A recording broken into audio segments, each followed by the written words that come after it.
The writings of George Orwell have captured public imagination for decades now, with his observations about dystopia and tyranny.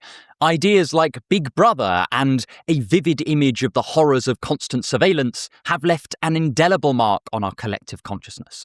But alongside these things that now make up our idea of the Orwellian nightmare, Orwell was also a perceptive critic of propaganda. And while that is a key part of 1984, it is even more prominent in his short book Animal Farm. So today, we're going to look at propaganda through this Orwellian tale, with the help of Jason Stanley's book, How Propaganda Works. And we're going to see how all of this is intensely relevant to the internet age. Now, before we get started, obviously there is more to both of these works than I will possibly be able to cover here, and I highly recommend that you read them for yourself. Also, I'm not an expert on propaganda, and if I've got anything wrong, then there will be corrections in the description. But with that out of the way, let's talk about different conceptions of propaganda. My name is Joe Foley, and this is Unsolicited Advice. 1. What even is propaganda anyway? Like a lot of political and philosophical terms, propaganda can be difficult to talk about because there's not neat universal agreement on what exactly the word means. If we take a very wide definition, then propaganda just becomes any speech that tries to convince you of anything, and that will make almost anyone a propagandist when they deign to open their mouths. We could also define propaganda so narrowly that it only applies to the most egregious examples of political manipulation out there. And for our purposes, we want something in the middle. In his book, Stanley characterizes propaganda as, roughly speaking, non-rational messaging in service of an ideology. That is, propaganda must undercut our ability to make rational and reasonable decisions for the sake of some broader ideological purpose. This is best illustrated with an example. George Orwell's Animal Farm follows the farmyard animals on Manor Farm, who grow tired of their ill treatment at the hands of Mr. Jones, the farmer, and decide to rebel. Surprisingly, they succeed, and they rechristen the place Animal Farm. However, soon the pigs, who led this revolution initially, seize more and more power for themselves, and Napoleon, the lead pig, becomes increasingly dictatorial.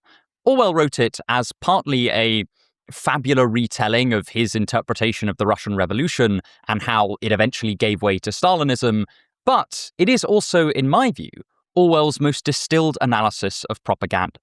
Something that pigs repeatedly appeal to when the other animals are getting a little rebellious or just seem dissatisfied is the spectre of the possible return of Farmer Jones. The pig propagandist, Squealer, repeatedly reminds the other animals that if they don't obey the pigs, then Farmer Jones might return in their weakness, and they'll be unable to stop him. This is an excellent instance of propaganda, because Squealer isn't inviting the animals to carefully examine his claims and come to a rational decision on the likelihood of Farmer Jones returning, and then think about what impact this should have on their reasoned decision-making. Squealer is just using the image of Farmer Jones to tap directly into the animals' fear of his return and the potential loss of their newfound freedom. This is also an example of what Stanley calls undermining propaganda, which he defines as a contribution to public discourse that is presented as an embodiment of certain ideals, yet is of a kind that tends to erode those very ideals. Here, Squealer is appealing to the value of freedom in order to get the animals on side, since what they fear from Farmer Jones is the loss of their freedom. But he is doing so specifically to convince them to give up their liberty to the pigs. Thus, it is undermining the very ideal that it attempts to express. This is a particularly clever form of propaganda, and once you know about it, it kind of just leaps out at you in public discourse. If you scroll through online political debates, you will find large numbers of people appealing to the concept of freedom so that people might give up their freedom, or appealing to the concept of security to make people less safe, or appealing to abstract democracy in a way that might ultimately undermine its foundations. This is not the only kind of propaganda, however. There is also supporting propaganda, which is simpler and probably more intuitive. This is just when someone genuinely attempts to straightforwardly elicit support for a position through non-rational means, but without undermining the ideal that they're espousing. So, at the beginning of Animal Farm, an elderly pig, Old Major, gathers the farm animals in a barn and leads them in a song called Beasts of England in order to rouse their hearts and convince them of a need for an animal revolution. This use of the song is undeniably propaganda, as we know that music tends to rouse people's emotions and can be used to convince them of an ideal without ever having to appeal to their more deliberative faculties. But the song isn't undermining the ideal of freedom it espouses, it's just supporting it through propagandistic means. One of the reasons we tend to find propaganda distasteful, Stanley argues, is that if you live in a democracy, then you tend to have an ideal based around rational and reasonable deliberation.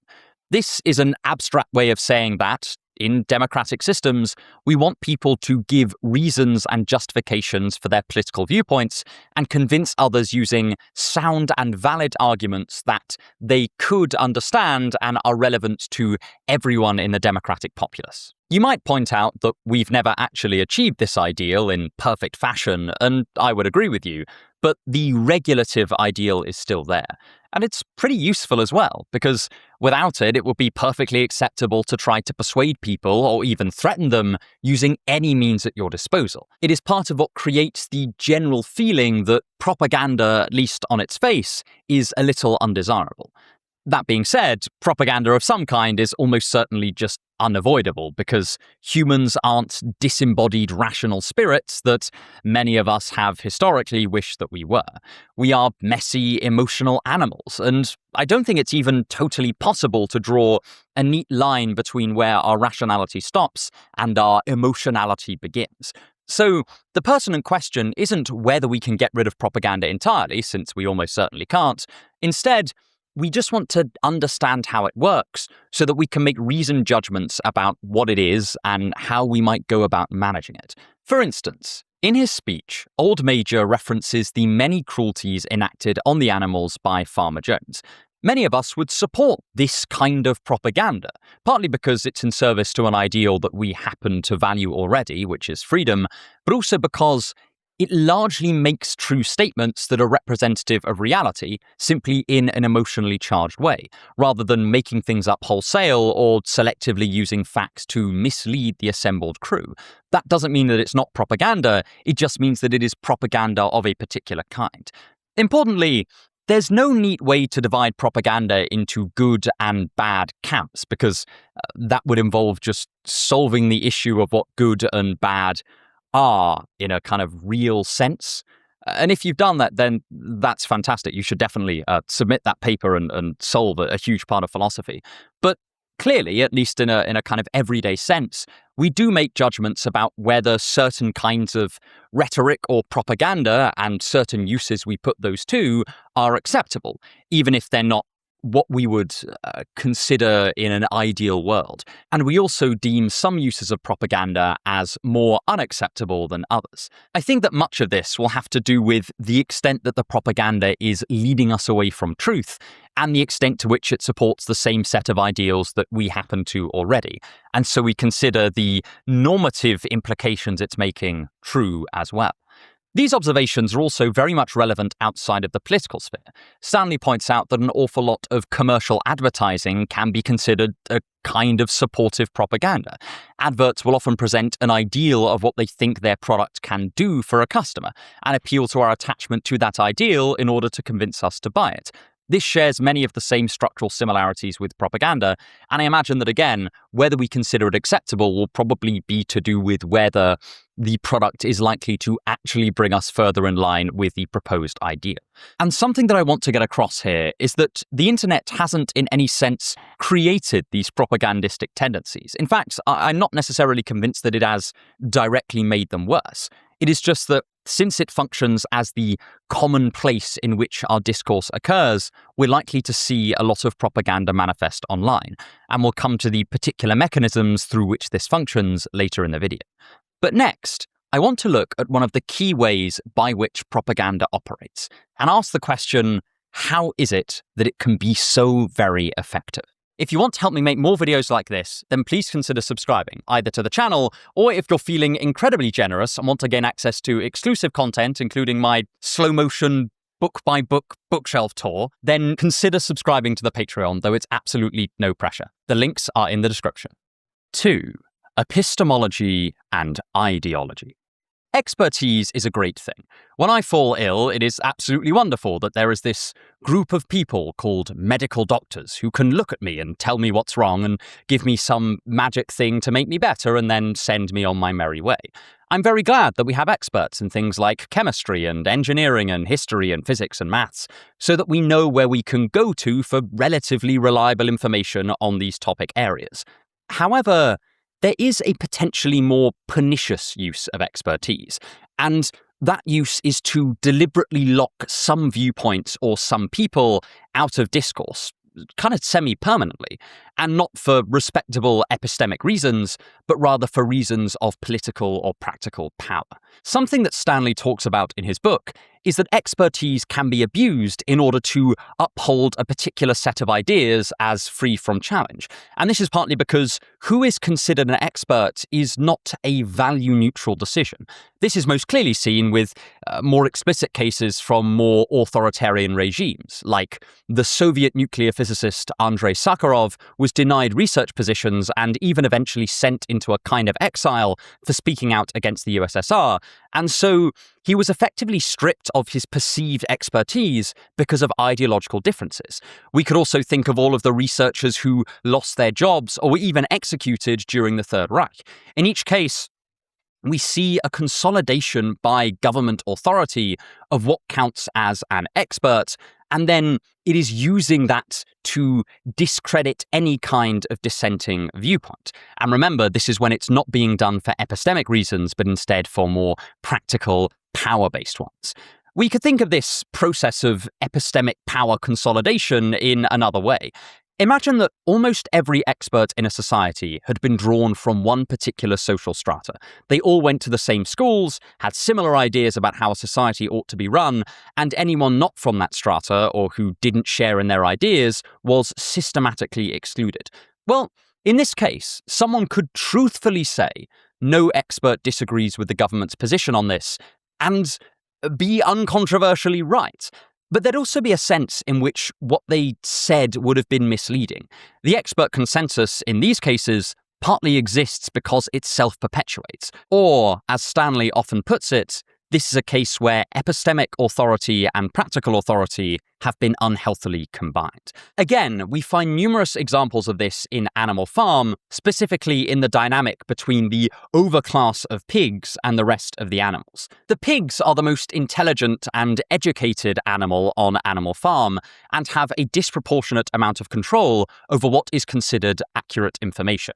Orwell represents this by having pigs be some of the only creatures on the farm who have learnt to read. When the animals initially win the revolution, they make a series of promises, one of which is that no animal shall sleep in a bed or live in the luxurious farmhouse formerly occupied by Farmer Jones.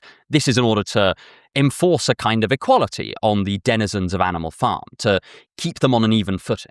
However, the pigs soon renege on this rule, and they begin to sleep in the comfortable beds in the farmhouse, leaving the rest of the animals to sleep outside. This is how Squealer sells this particular decision to the other denizens of Animal Farm. "You have heard then, comrades," he said, "that we pigs now sleep in the beds of the farmhouse. And why not? You do not suppose, surely, that there was ever a ruling against beds. A bed merely means a place to sleep in. A pile of straw in a stall is a bed, properly regarded. The rule was against sheets, which are a human invention." Squealer repeats some variant on this move many times over the course of the book. He leverages the pig's intellectual and epistemic authority to control the citizens of Animal Farm. To use another example from Orwell's work, much has been made of his decision in 1984 to depict the Ministry of Truth as destroying old documents to get rid of evidence that they'd ever been wrong. But there too, the mechanism used to achieve this is the monopolization of expertise, or what we might call epistemic power. When you have denied any dissenting voices even the ability to become recognized as epistemic authorities, then you trivially have all of the experts on your side.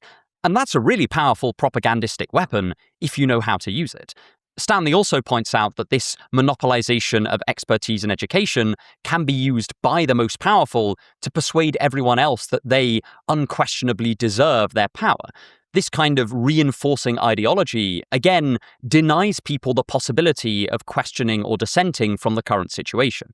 In Animal Farm, the pigs often talk about how they need all of these extra luxuries because of the burdens of governance and the extra labor they take planning and orchestrating everything that needs to be done on the farm. And no one's in a position to question them, so they just go with it. In Animal Farm, the other animals just all accept that they can never be as smart as the pigs. And sure, maybe they're right. But surely part of this is that the pigs work them so hard that they never even have the opportunity to improve their minds. So, deprived of evidence to the contrary, and deprived of the ability to even get evidence to the contrary, what could the other animals do but accept their own inferiority? And as Stanley points out, the interesting thing about this kind of propaganda isn't that the powerful people end up believing it, because it's kind of unsurprising that someone would believe something that directly benefits them and allows them to justify their powerful position. The surprising thing is that the people who do not benefit from this propaganda also end up believing it. But Stanley argues that this makes sense if epistemic authority is monopolized by a given ideology. In Animal Farm, none of the animals ever really could question the pigs' arguments, and this means that they don't have any choice but to accept the pigs' framing of the situation. In effect, they have been denied the cognitive tools to recognize their state as unfair. Boxer, the hardest worker on the farm, even adopts the internal motto, "Napoleon is always right." What's happening here, at least according to Stanley, is that the pigs are parroting what Stanley calls a flawed ideology. And by flawed here, he doesn't actually mean morally flawed, although you can certainly make the argument that this is a morally flawed situation. He instead means epistemically flawed. That is, a flawed ideology is one that prevents us from gaining knowledge about the world in a major way. In this case, it prevents the other animals from gaining the knowledge that they are being treated unfairly. In 1984, it prevents the citizens from gaining even the most basic knowledge about their world, because one of the core tenets of the monopolistic ideology there is extreme epistemic trust in the party and Big Brother. In effect, this kind of propaganda uses expertise as a smokescreen in service to an unjustified appeal to ideology. To bring this back to the internet, we can think of an example that I've talked about on the channel before, which is the proliferation of therapy speak. Here, the expertise that we associate with therapists is often leveraged, completely unjustifiably, to make vast sweeping claims about relationships and morality, where the evidence for such claims is either insufficient or simply irrelevant. I've even seen some people refer to themselves online with titles like narcissism experts, whatever that means, and then make a series of kind of vague ethical claims about groups of people being fundamentally evil. But this isn't just found in the relationship side of the internet. One of the reasons why I spend so much time on the channel clarifying that I'm not an expert about the things I discuss and am instead just another person trying to learn more about them is because it is so commonplace online for people to assume the bells and whistles of expertise and then employ that in a propagandistic way. If what we want from our discourse is to learn to think deeply and critically, this just isn't a very good setup. Additionally, much of how we tend to use the internet seems ripe for creating flawed ideologies. Part of this is that we have this tendency to create echo chambers for ourselves. And I want to make it clear that, as far as I can tell, at least, the evidence points to us doing this to us rather than an algorithm forcing us into echo chambers. But either way, as a result, we become fragmented into our own ideological silos, and then we integrate these ideologies into our identities and become deeply reluctant to change them. Again, Stanley discusses this in the realm of politics, but it stretches far more widely than just this. Of course, at this point, it's very tempting to just sit back and stroke our chins and think, look at all these people, all stuck in their flawed ideologies, married to their beliefs. Not like me, of course. I only believe in what is true and disbelieve in what is false. And sure, maybe for you that is the case, but I certainly don't think it's true for me, and I certainly don't think it'll be true for the vast majority of people watching this video. Indeed, I'm actually kind of skeptical that it's true for anyone. So I do think that it's worth taking a moment to sit back and ask ourselves, what flawed ideological beliefs do we think we're carrying around with us? And how would we tell? Because that's not a trivial point either. People in the grip of a flawed ideology don't think that they have a flawed ideology. They think that they have the truth. I think this is one reason why it's important to remain open to alternative views on the world from people who may not share your particular ideological or just general background.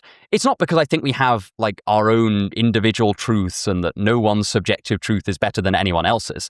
It's just because through comparing our worldview to another's worldview, we might learn where ours can improve. And above all, I think we should be wary where epistemic authority tips over into simple, practical, power-based authority, and when we're cut off from general discussions about what we want to value based on proclamations from experts above. Importantly, none of this means that expertise is a bad thing. This isn't like an anti-expert position. It doesn't mean that we should stop listening to experts, especially in their subject area. In fact, I'd argue that we should listen to experts in their subject area a lot more than we often do. It's rather just pointing out that being an expert in one thing doesn't make you an expert on everything. And just as expertise can be used to inform people and give them access to truth, the appearance of expertise, especially when employed in propaganda, can also be used to obscure the truth. There's just no easy solution to figuring out who is a true expert and who is a faux expert, let's say, a priori. I can't even think of a kind of empirical algorithm for checking. So this is in no way an easy problem to solve. That being said, this is quite an abstract propaganda technique. There are also more straightforward methods of fooling people, and many of these have to do with language. 3. The influence of language. George Orwell, at least as far as I've read him, seems absolutely fascinated by language. And this kind of does make sense. He was a writer after all. Language was the world that he inhabited. In 1984, we famously have the dreaded concept of newspeak, which would deprive people of the concepts they would need to recognize their situation under Big Brother as unfair and rebel against the state. And in Animal Farm, similar methods are employed to keep the subservient animals in line. But what language techniques do propagandists tend to use, and why do they appear to work so very well? There is a really famous question in the history of philosophy.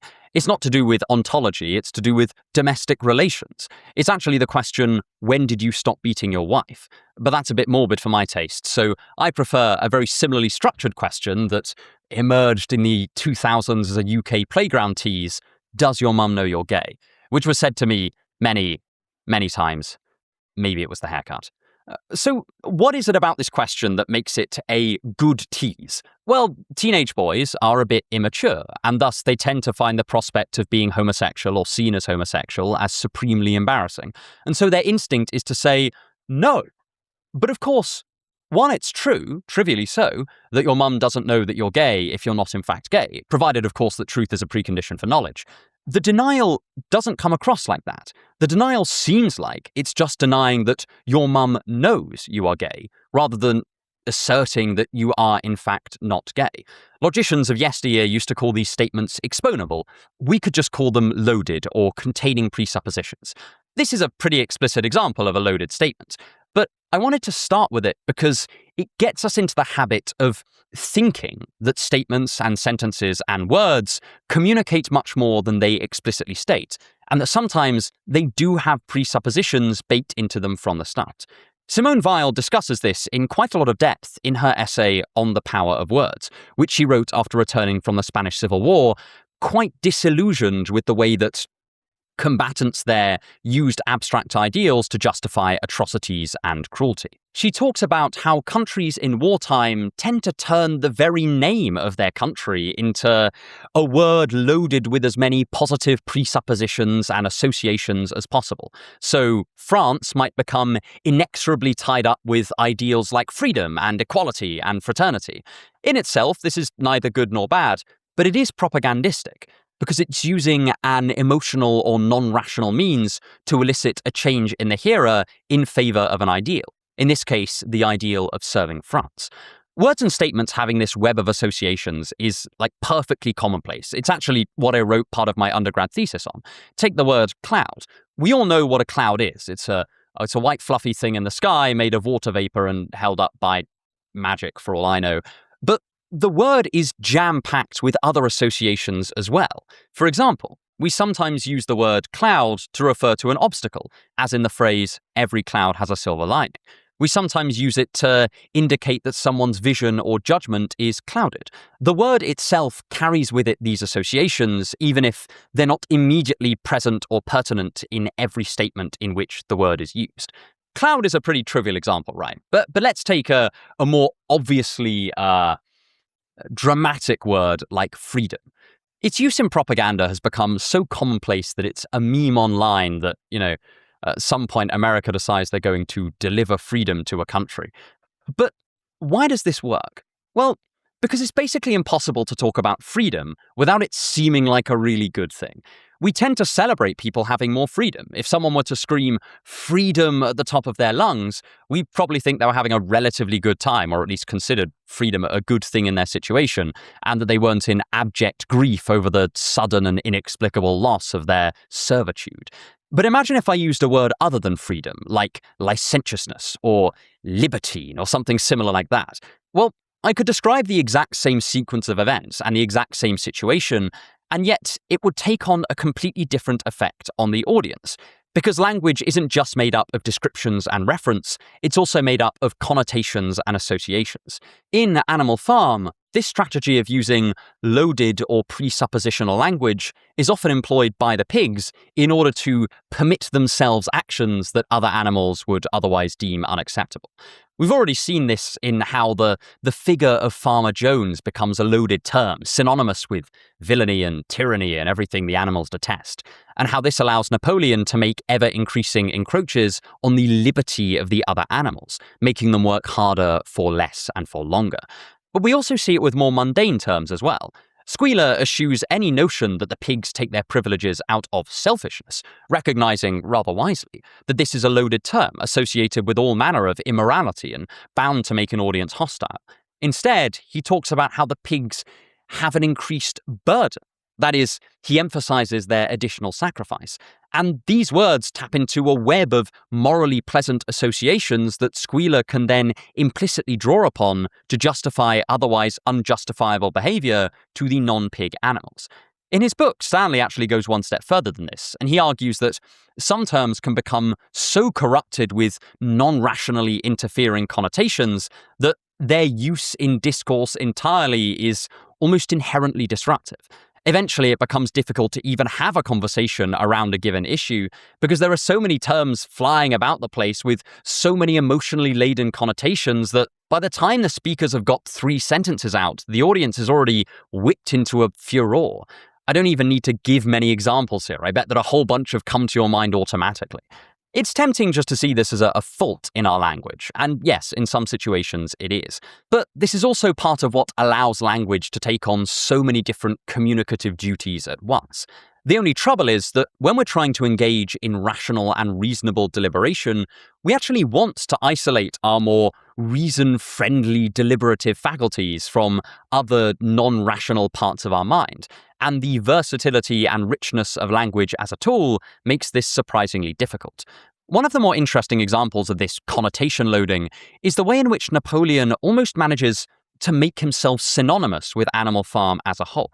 This isn't something that Orwell outlines explicitly, like many of the other examples we've looked at, but it's just something that gradually creeps in as the book goes on.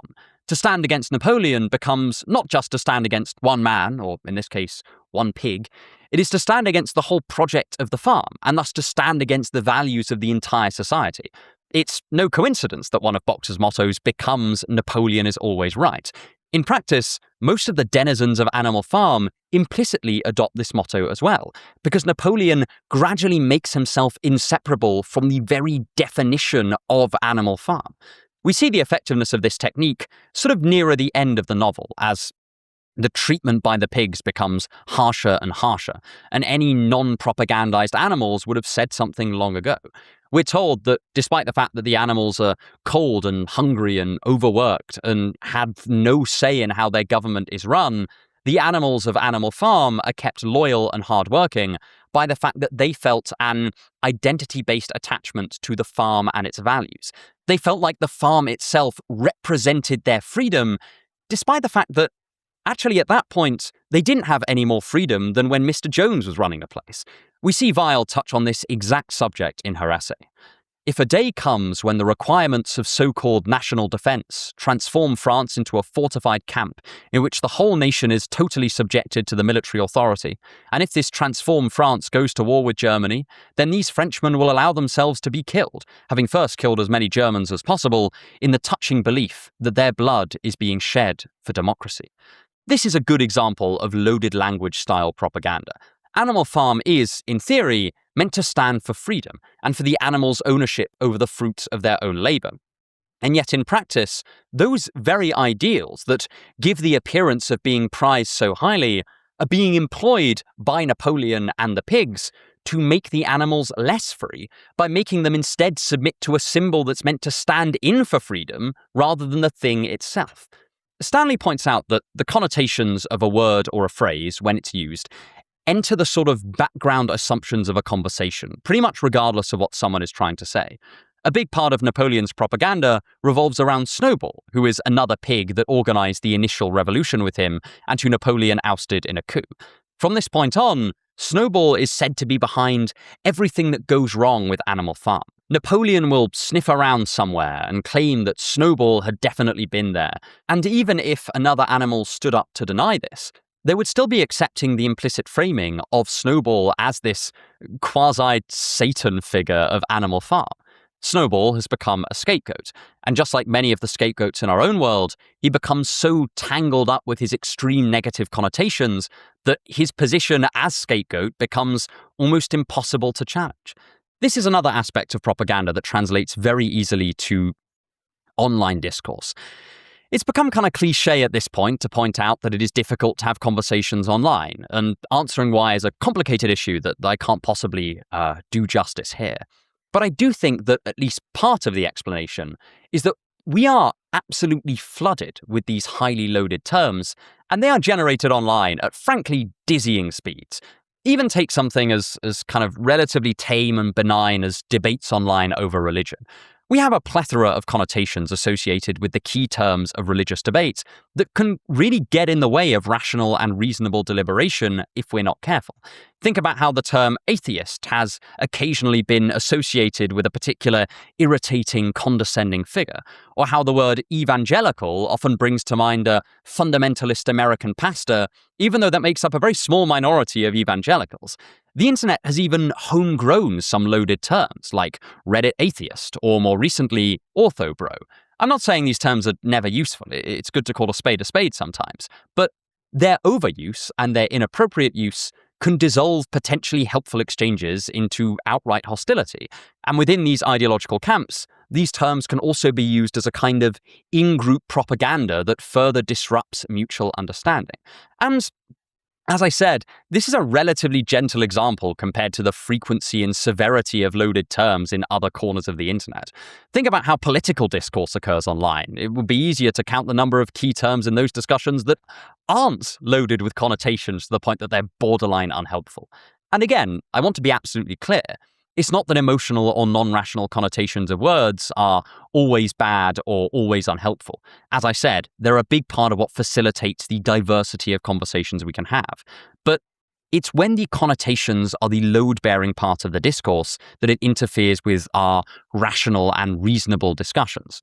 In other words, when, rather than looking at the contents of the propositions at play, we instead are taken up by the connotations.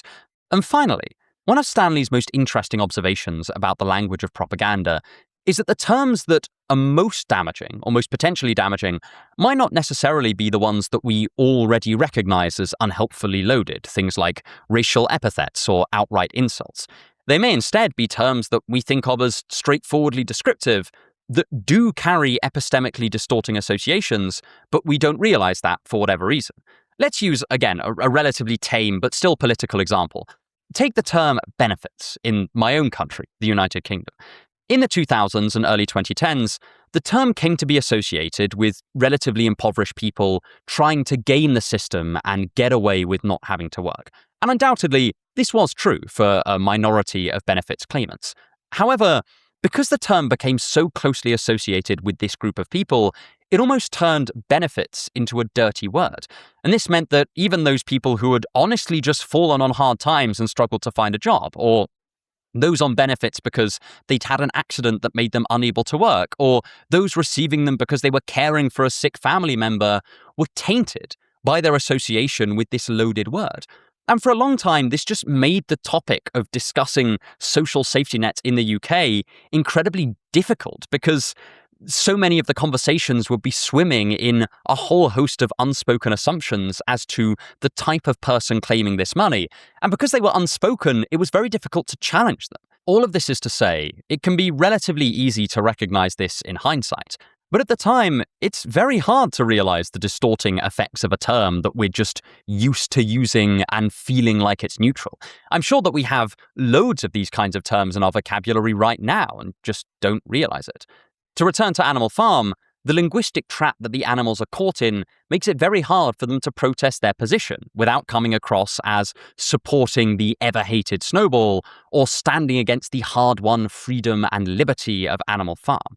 This is not some kind of strong Sapir-Whorf hypothesis stuff. I'm not saying that their very thoughts are limited by their language. Instead, it is their ability to translate those thoughts into persuasive and cogent arguments that will be understood by their fellow man, or fellow animal in this case, that is limited by their lack of cognitive and linguistic tools here.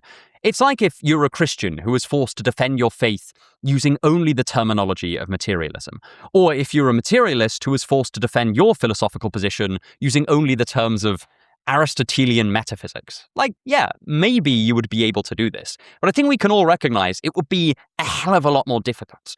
And finally, I want to discuss what, if anything, can be done about this. 4. Propaganda and you. One of the unfortunate facts about propaganda is that it's not going away anytime soon and probably won't go away ever. Additionally, it is difficult to think of a surefire way to protect yourself from propagandistic influence because, if you think about it, and Stanley makes this point as well, the best kind of propaganda is precisely the propaganda that we don't recognize as propaganda. The psychologist Shane Littrell talks about the toupee effect on his studies and writings about people's receptivity to bullshit. He points out that a lot of people systematically overestimate their ability to tell when someone is BSing them, or their ability to identify statements of BS when they are presented to them.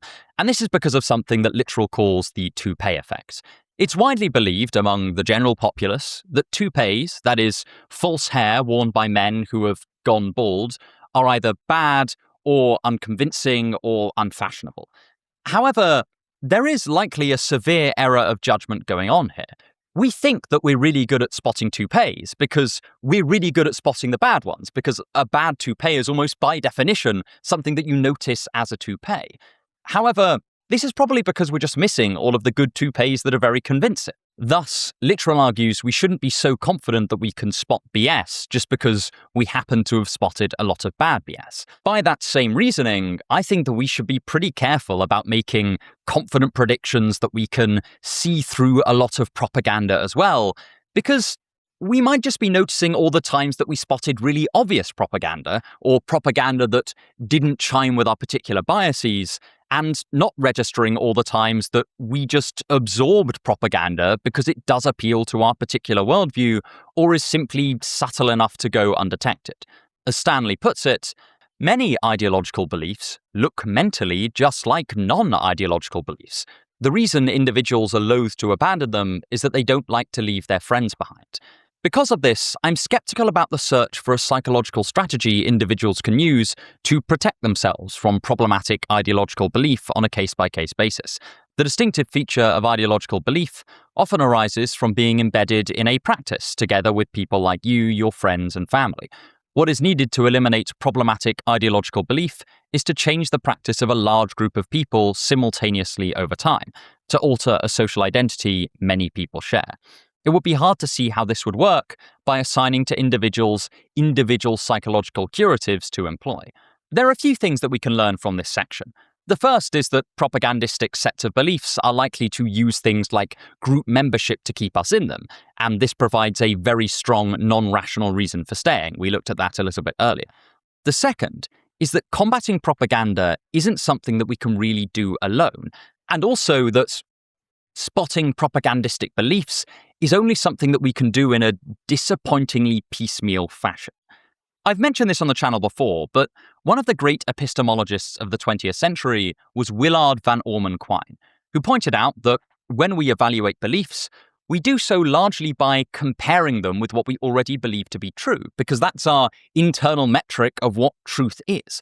Thus, if someone has mostly false beliefs that they believe in to a high degree of confidence, then they're going to find it very difficult to identify further false beliefs that already align with the pre-existing false beliefs that they held originally. And when they accept these false beliefs, they would basically be being subjectively rational, right?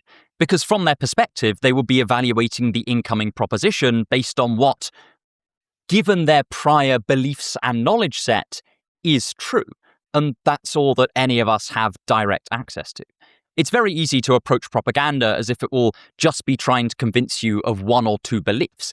But if it's attempting to sway your entire web of beliefs and even influence what you consider reliable information, and that you've specifically grown up in this system and don't necessarily know anything else, well, then the difficulty of identifying and discounting propagandistic information becomes much harder. This is also made more complex by a fact that Stanley establishes quite early in his book.